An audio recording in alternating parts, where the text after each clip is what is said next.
16, 17, 18 त्या गाथेमध्ये काय सांगितलं की अशा पद्धतीने 116, 17, 18 गाथेमध्ये काय सांगितलं की तो पाणी जसं पावसाचं आंब्याच्या वृक्षाला मिळालं तर गोड होतं आणि तेच पाणी काय झालं लिंबाच्याला मिळालं तर आंबट होतं. मग तसं आपण काय करतोय की आपण सुद्धा मनुष्यगतीत गेलो की मनुष्याच्या योग्य भाव करतो, देवगतीत गेलो की देवाचे योग्य भाव केले, तिऱ्यांच्या गतीत गेलो तर तिऱ्यांच्या योग्य भाव झाले आणि नारकी झालं तर तिथं काय होतं नरकाच्या योग्य भाव होतात. मग भाव नारकी कसं लावायचं सांगा आता. की भाव नारकी म्हणजे जो बिलकुल रत होत नाही, नारत, नरकाचं दुसरं नाव नरत, नारत, जिथं बिलकुल रत होत नाही त्याला म्हणायचं नारकी. मग बघा कुठलं पण घरात काही चाललं असेल तर आपण रमत नाही तर हे आपण काय झालं भाव नारकी झालो. किंवा अजून कसं असतंय की मान कशाही फार असतो मग आपण काय झालं भाव मनुष्य झालो. त्याच्यानंतर देवलोकामध्ये लोभ कशाची तीव्रता सांगितली आहे. मग सगळं आपल्याला लोभच लोभ वाटतं. मनुष्याचं शरीर आहे तरी पण लोभाचे भाव केले तर भाव लोभ झाला आणि त्यामुळे तो भावदेव झाला. आणि नंतर तिर्यांच्या मायाचार वर एक आते म्हणजे आपल्याला असं वर एक आते वागण्याची सवय लागलेली असते तर ते पण भाव तिर्यांचा झाला. म्हणून हे सगळे भाव आता मनुष्यावस्थेत आपण भोगतोय. पण वास्तविक पाहता मानव धोलाकरांनी कुणाला म्हटलंय मा मिनोती, जो जाणतो स्वतःला जाणतो तो मान. आणि स्वतःला जाणलं नाही तर आम्ही मानव पण योग्य राहिलो नाही. म्हणजे आम्ही स्वतःची अनुभूती घेतली, आत्मानुभूती घेतली तरच आम्ही मानव झालो आणि आत्मानुभूती घेतली नाही तर खरे मानव पण नाही. आणि मग अशा पद्धतीने आपण जर आपल्या स्वतःच्या स्वरूपाचं वेदन केलं तर आपल्याला आत्ता पण शांती आणि पुढं पण शांती.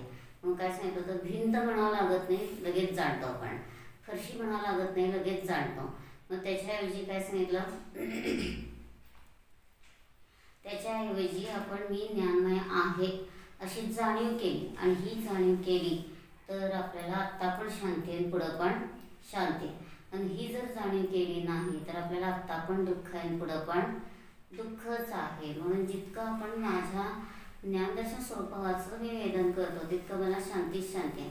म्हणून त्या 118 वगैरे गाथेमध्ये काय सांगितलं की जसं ते पाणी पावसाचं आंब्याच्या वृक्षाला मिळालं तर गोड होतं तेच लिंबाच्या ह्याला मिळालं तर आंबट होतं. मग त्याऐवजी आपण उदाहरण आपल्यावर घटवायचं आपण मनुष्यगतीत गेलो की मनुष्याच्या योग्य भाव करतो, देवगतीत गेलो की देवाचे योग्य भाव केले, तिऱ्यांच्या गतीत गेलो तर तिऱ्यांच्या योग्य भाव केले आणि नारकी झालो तर नारकाच्या योग्य भाव केले.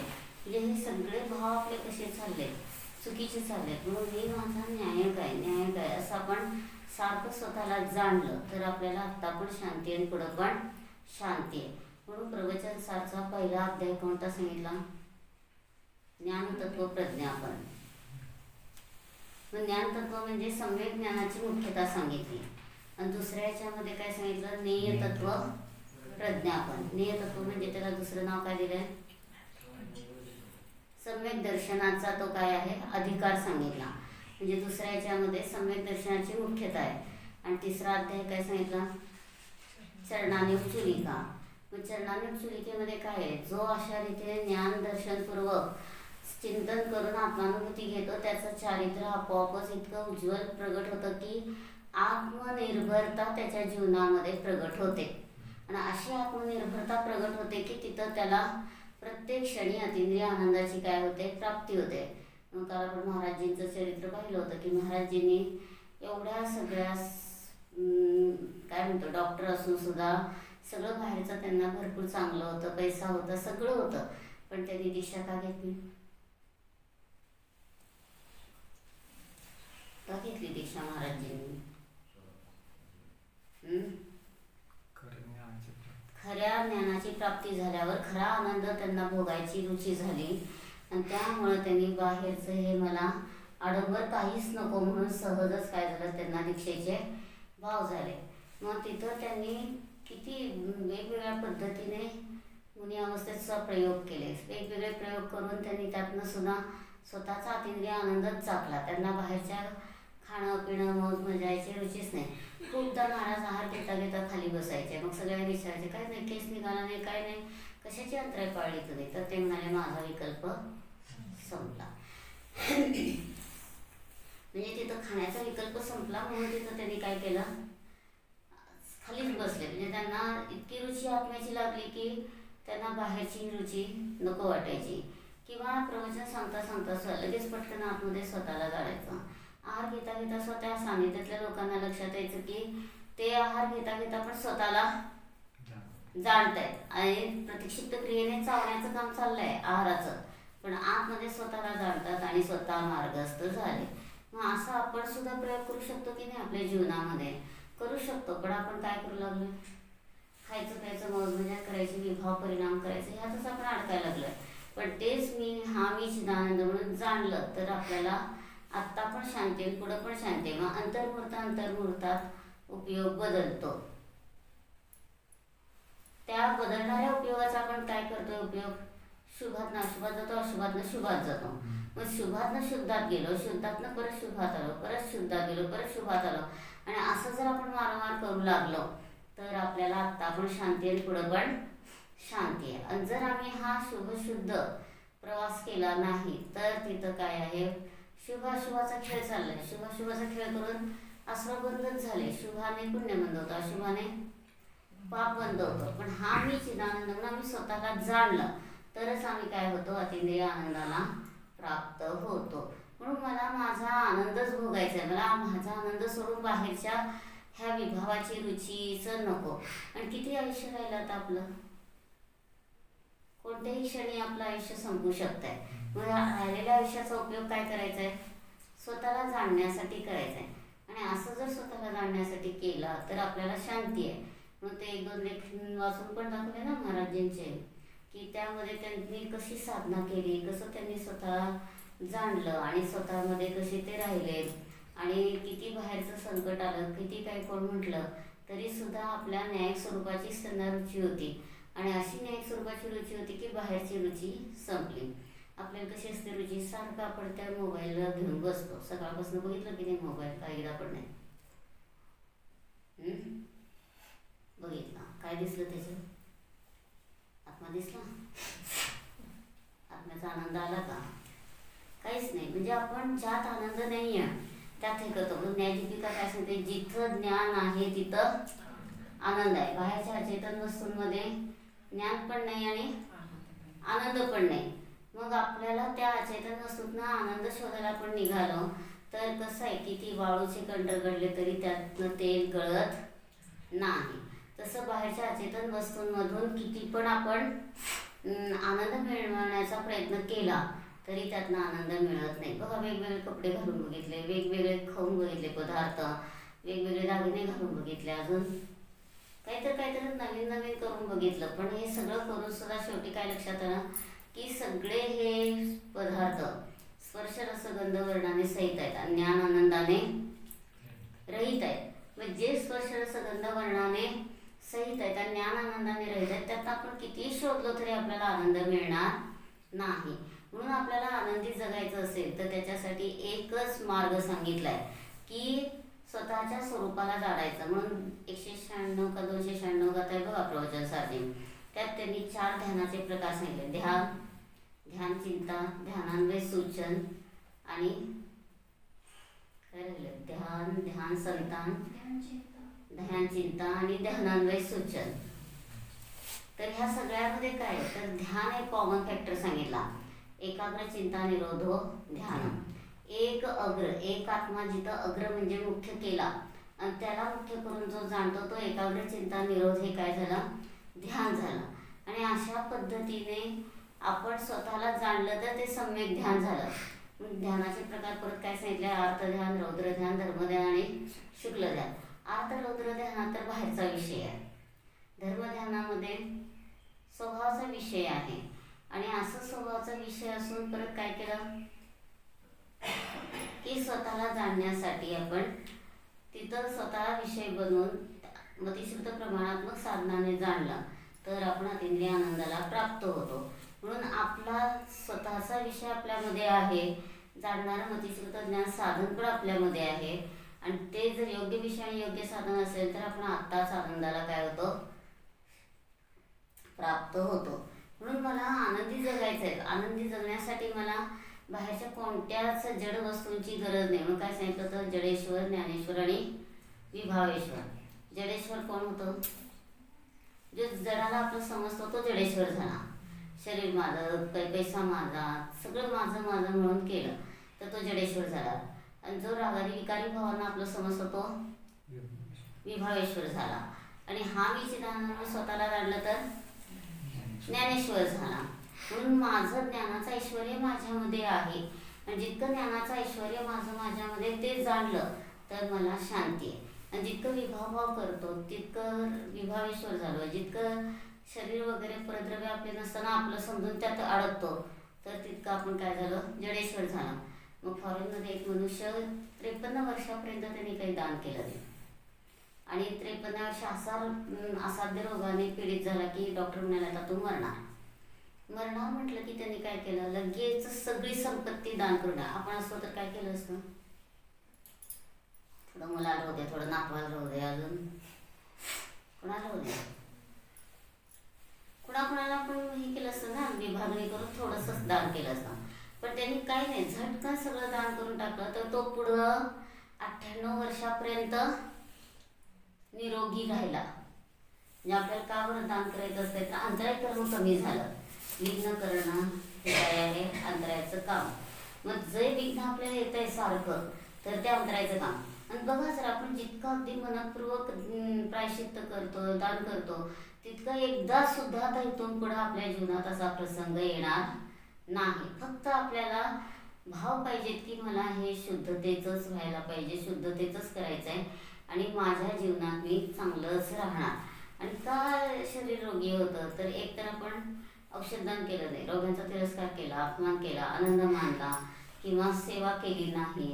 आणि ह्या सगळ्यामुळं आपलं काय झालं? रोगी झालं. आणि जितकं आपण काय करतो की हे सगळं उलटं वागतो. जे औषधदान केलं, सेवा केली तर आपलं हे सगळं रोग काय झालं? संपलं.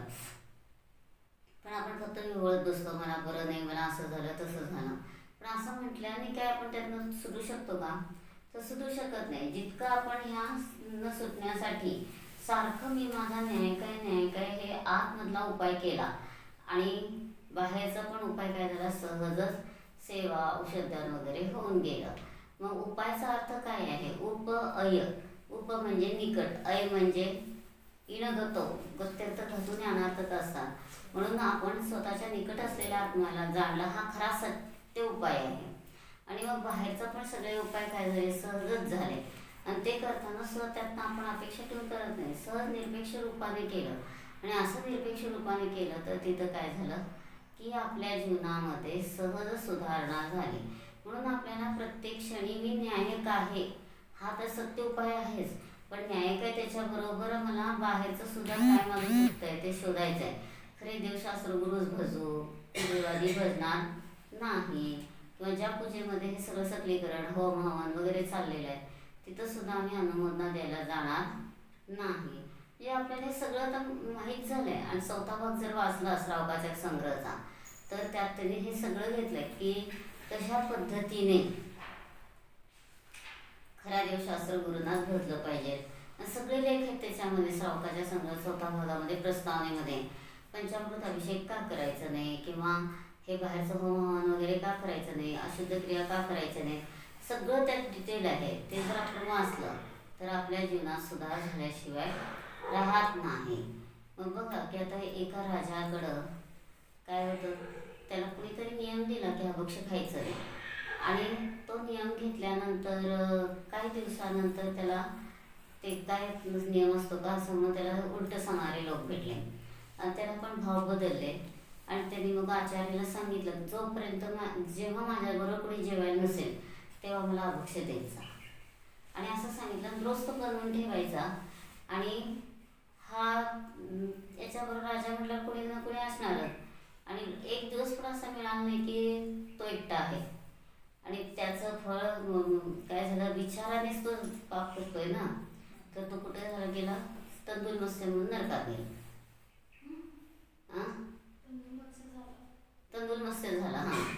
आणि तो आचार्याचा जीव तो रोज ते खायचं, आता राजा खात नाही म्हटल्यावर, आणि तो महामत्स्य झाला. म्हणजे सगळं कसं असतंय की आपण खोटे भाव केले तर आपल्या जीवनात अशी विचित्रता येते. आणि जितकं आपण मी न्याय काय असा विचार करतो तितके हे सगळे खोटे भाव काय झाले. म्हणून काय सांगितलं की पहिला अधिकार संविज्ञान अधिकार, ज्ञानाचा महिमा सांगतोय. दुसरा अधिकार ज्ञेय अधिकार म्हणजे सम्यक दर्शन अधिकार, आणि तो ज्ञेयाचा म्हणजे सम्यक दर्शनाचं महत्त्व सांगतोय. आणि तिसरा अधिकार काय सांगितला, चरणानेक चुलिका. मग चरणानेक चुलिकेमध्ये काय सांगितलं की जो अशा रीतीने सम्यक ज्ञान दर्शन पूर्वक अतिंद्रिय आनंद भोगतो त्याचं चारित्र्य उज्ज्वल होतं. आणि इतकं उज्ज्वल होतं की सहजच काय झालं की तो साधू झाला. म्हणून तिथं 204 गाथेमध्ये प्रवचन सारमध्ये काय सांगितलं की नाहम होमी परेसी नमे परेसंती मज्जमिह किंचिवे. मी पराचा होत नाही पर माझे होत नाही. इति जो झायदी जिनिंदो. आणि असं चिंतन करतोय तो जथजाद रूपधरो, तो यथाजात रूपधारी होतो. इतका आत्मनिर्भरतेचा प्रयोग केला की सहज यथाजात रूपधारी झाले म्हणजे मुनी झाला. म्हणून आपल्याला काय करायचं, कशाचा उपयोग करायचा आहे की आपल्याला वाटतं शाळा करावं, जॉब करावं, पैसे मिळवावेत आणि काय करायचं पुढं लग्न करायचं काय ऐक. तर त्या मदासराने 6 मुलांना दीक्षा घ्यायला प्रेरणा केली. 6 दीक्षा घेऊन गेले. आणि 7वा जन्माला आला की राजाने आईपासून तोडून 25 वर्ष वेगळं ठेवला. आणि वेगळं ठेवून काय केलं की त्याला आईची भेटच होऊ दिली नाही. फक्त आता युद्धात जायचं म्हणल्यावर एक फक्त दर्शन करू नये म्हणून सांगितलं. त्या आईने एकच वाक्य सांगितलं. फार पण ती आता बोलायला वेळ नाही म्हणून काय सांगते, हे राज्य वैभव भोग पाण्यावरच्या बुडबुड्याप्रमाणे आहे. आणि एवढं ऐकलं की त्याला आतून इतकं कसं तरी झालं. सगळे गर्भात ऐकलेले संस्कार होते तत्वाचे आणि ते जागृत झाले. आणि तो कसं तरी जातो, युद्ध विजय मिळून येतो आणि आला की तो पण दीक्षा घेत. आणि राजा तर चिडलेला होता की 6 मुलं गेली, मी कधीच जाणार दीक्षा घेऊन. म्हणून त्यांनी हे 7व्याला वेगळं ठेवलं होतं. आणि 7वा पण गेला. पण राजा म्हणून कोणाला राहावं लागलं, राजालाच. म्हणजे कसं असतंय की जितकं आपण संस्कार स्वतःला जाणण्याचे करतो तितके हे बाहेरचे खोटे विचार सहज संपले. आणि स्वतःला जाणण्याचे संस्कार केले नाही तर हे बाहेरचे संस्कार करून आम्ही काय होतो, मोही होतो, रागी होतो, द्वेषी होतो. म्हणून तिथं काय सांगितलं, मी पराचा होत नाही बरं माझं होत नाही. आणि असं जो चिंतन करतो तोच यथाजात रूपधारी होतो. यथाजात रूपधारी म्हणजे जसं जन्माला आलेलं बालक असतं तसं यथाजात रूपधारी झाला म्हणजे मुनी झाला. मग आता ते सगळ्यांनी त्या यथाजात रूपधारीवर 6 सामान्य गुण घटवले. मग अस्तित्व गुण, वस्तुत्व गुण वगैरे सगळंच. मग आपण अस्तित्व गुणातनं आपल्या आत्म्याला जाणलं तर यथाजात रूपधारी प्रगट झाला म्हणजे शुद्धोपयोग प्रगट झाला. नंतर आपण वस्तुत्व गुणातनं जाणलं तर तिथं पण काय झालं, प्रयोजनभूत क्रिया, इष्टक्रिया, अर्थक्रिया करतो. अर्थक्रिया कोणती, आमची शुद्धोपयोग. आणि ते करू लागलो तर तिथं पण यथाजात रूपधारी सहज प्रगट झाला. अस्तित्व, वस्तुत्व, द्रव्यत्व कायमभाव परिवर्तन करणं. मग तिथं पण कायमभाव परिवर्तन करताना माझा कारण परमात्मा आतमध्ये जसा आहे तसा आहे कायम आणि पर्याय रूपाने बदलतोय. मग मी माझ्या कारण परमात्म्याला विषय करून जाणलं तर तिथं माझं यथाजात रूपधारी प्रगट झालं. मग द्रव्यत्व गुणातनं अभेद वस्तू घेतली, अभेदवृत्तीचा विषय घेतला तर तिथं विषय योग्य झाला. मग ती शुद्ध प्रमाणात्मक साधनाने जाणला तर आम्ही अतिंद्रिय आनंदाला काय होतो, प्राप्त होतो. त्याच्यानंतर पुढचं काय, अस्तित्व, द्रव्य, वस्तुत्व, द्रव्यत्व, प्रदेशवानपणा. मग आपले प्रदेश आपल्यामध्ये आहे, आपल्यामध्ये पराचे प्रदेश नाही. मग तिथं सुद्धा प्रदेशवत्व गुणातनं अखंड वस्तू विषय करून जाणलं तर अतिंद्रिय आनंदाला प्राप्त झालं म्हणजेच यथाजात रूपधारी झालं. नंतर प्रमेयत्वाने बाहेरचे विषय तर आजपर्यंत आपण खूप जाणले, पण आता माझा कारण परमात्माच मला काय आहे, विषय आहे. आणि असं मी माझ्या कारण परमात्म्याला विषय करून जाणू लागलो तर तिथं प्रमेयत्व गुणाला जाणून उपयोग झाला. आणि अखंड प्रमेयत्व गुणातून अखंड वस्तू घेतली, अभिवृत्तीचा विषय झाला. आपासमती शुद्ध प्रमाणात्मक साधनाने जाणलं तर तिथं मोक्ष मार्गस्थ झालो. अनेक राहिलं मग अगुलभुत्व. तर अगुलभुत्व गुणाने काय सांगितलं की जादा पण होत नाही, कमी पण होत नाही. बाहेरून काही आपल्यामध्ये ॲडिशनल येतं असं पण नाही. आणि आपल्यातनं काहीतरी बाहेर जातं असं पण नाही. मग अशा रीतीने अगुलघु गुण सांगतो की जसा आहे तसा, कमी जास्त होत नाही. आणि त्या अगुलघुत्व गुणातनं अखंड वस्तूविषय करून जाणली तर आपण काय होतो, आत्ताच आनंदाला प्राप्त होतो. म्हणून सगळे सामान्य गुण जाणून त्यातनं अभेद विषय घेतला आपला आत्म्याचा, तर आपण काय होतो, मोक्ष मार्गस्थ होतो, यथाजात रूपधारी होतो आणि सहजच मुनी अवस्था प्रगट होते. म्हणून मी कधी मुनी होणार आहे असे आपल्याला भाव व्हायला पाहिजे.